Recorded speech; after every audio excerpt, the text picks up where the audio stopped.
Hello everyone, welcome back to my channel. చుక్కకూర అండి. Terrace గార్డెన్లో ఒకటి చిన్న కుండీలో అయితే నేను చుక్కకూర విత్తనాలు వేసుకున్నాను. మనం ఒక్కసారి విత్తనాలు వేసుకుంటే చాలు, మళ్ళీ మళ్ళీ చుక్కకూర వస్తూనే ఉంటుంది. మనం ఎంత హార్వెస్ట్ చేస్తామో అంతకంటే ఎక్కువగానే చుక్కకూర మళ్ళీ వస్తూనే ఉంటుందండి. వాటర్ ఎక్కువ అయినప్పుడు తక్కువైనప్పుడు ఆకులు ఎర్రబడతాయి, అంతే కానీ దానికి మనం ఎక్కువ కేర్ తీసుకోవాల్సిన అవసరం కానీ ఫర్టిలైజర్స్ ఇవ్వాల్సిన అవసరం కానీ లేదు. చాలా ఈజీగా వచ్చేస్తుంది. దీంట్లో చాలా గుబురుగా ఉందండి. అయితే మనం మొక్కలు ఇలా ఎక్కువగా ఒకే దాంట్లో ఉన్నాయి అనుకుంటే మనం వేర్లతో తీసి వేరే దాంట్లో కూడా ప్లాంటింగ్ చేసుకోవచ్చు. అలా కూడా వస్తాయి. అయితే పెట్స్ అటాక్ చేసినప్పుడు మాత్రం ఎప్పుడైనా బై ఛాన్స్ మనం నీమ్ స్ప్రే అనేది స్ప్రే చేసుకోవచ్చు.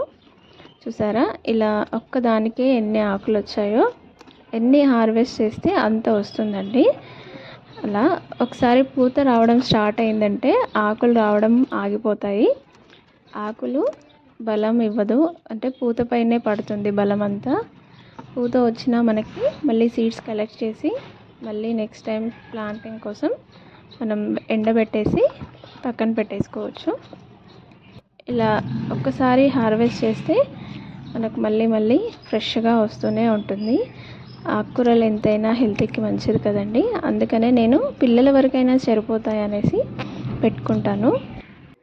చిన్న ఫ్యామిలీకి అయితే సరిపోతుందండి. నేను హార్వెస్ట్ చేసిన ప్రతిసారి మాకైతే సరిపోతుంది. మేము 4 మెంబర్సే కాబట్టి మాకు ఏ వెజిటేబుల్స్ అయినా పైన హార్వెస్ట్ చేస్తే మా వరకు సరిపోతుంది. ఈసారి మాకైతే చిక్కుడుకాయలు చాలా వచ్చాయి. లాస్ట్ ఇయర్ దొండకాయలు బాగా వచ్చాయి. ఇలా అంతా హార్వెస్ట్ చేసేసానండి. చిన్న చిన్నవి ఉండిపోతాయి కదా, ఆకులు మళ్ళీ మనకి రీగ్రోత్ వస్తుంది. ఎక్కువ టైం పట్టదు, ఎందుకంటే ఇది ఆల్రెడీ గ్రోత్ అయిన ప్లాంట్సే కాబట్టి ఒక 2 వారాల్లో అలా మనకైతే వచ్చేస్తుంది. ఇది హార్వెస్ట్ చేసుకున్నాను కదండి. ఇప్పుడు ఇందులోకి నేను కర్రీ చేయడానికి పచ్చిమిరపకాయలు కావాలి. ఇది 5 days బ్యాకే హార్వెస్ట్ చేశాను. పచ్చిమిరపకాయలు చిన్న చిన్నవన్నీ వదిలేసాను, అవి కూడా పెద్దగా అయిపోయాయి.